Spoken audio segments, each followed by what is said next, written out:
The trolley problem can teach us a lot about trust. You've probably heard about the trolley problem, but have you heard all the variations of the trolley problem? My favorite is called Should You Kill the Fat Man? And this trolley problem can teach us about trust, and I think it explains why we like Anthropic a little bit more than OpenAI. Okay, so in the Should You Kill the Fat Man trolley problem, it is not the normal trolley problem. The normal trolley problem goes like this. You basically have a train barreling ahead. It's going to kill 5 people on the tracks, but there's a switch, and if you flip the switch, you could divert the train and save the 5 people, but you kill 1 person. Do you flip the switch?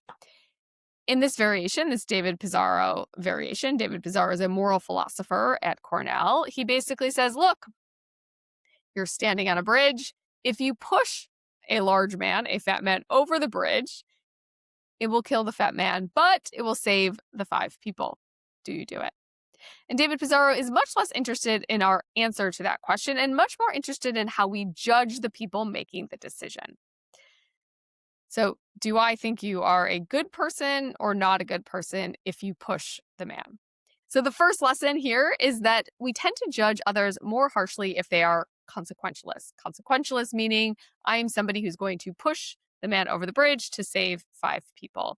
We are more favorable to people who say, I will never kill somebody. I have these morals. I will never kill somebody. And we tend to trust them a little bit more. But David Pizarro took it a step further and he said, doesn't matter how you kill the fat man. So imagine one world where you push quickly and you throw your head back in laughter versus somebody who thinks deeply, maybe sobs, cries, has no idea what to do, finally makes a decision and pushes. And in this case, David Pizarro does find that the person who thinks more deeply, shows more intention, we trust more.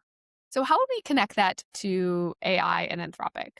Well, one theory is that one of the reasons that we like Anthropic as a brand is more favorable to us is that they expose how hard of a problem this is.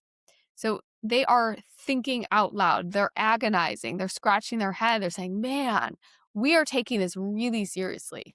They did a study that shows the effects of AI and they published it. They said, look, we are thinking deeply about how this is going to change humanity. We are with you. And the other company, the OpenAI, it just doesn't feel like they're thinking as deeply about the impacts of AI. So if you go back to David Pizarro's study, it's then quite reasonable that we as humans are judging the same action. Anthropic and OpenAI have the same models, relatively the same models, and yet we somehow like Anthropic more. We feel like they're a nicer company. So it could be that we feel that they're a nicer company because they're just showing this clear intent, thinking, scratching their head versus pushing and laughing. So if you are going to do something, maybe to your spouse or your friend, and you're nervous about it, show them that you're nervous about it. Be transparent about the decision-making process, how you're thinking about it. The worst thing you could do is do something quickly and have them think that you didn't think about it. And if you're a company, same goes. If you are considering raising prices, tell your consumers that you thought deeply about the decision, about how to do it, and not just you raise prices because you're a profit-hungry company. So with this, I thought long and deeply about this Substack. I re-recorded it. I contemplated how to tell the stories in a way that would resonate, and I hope you enjoyed it.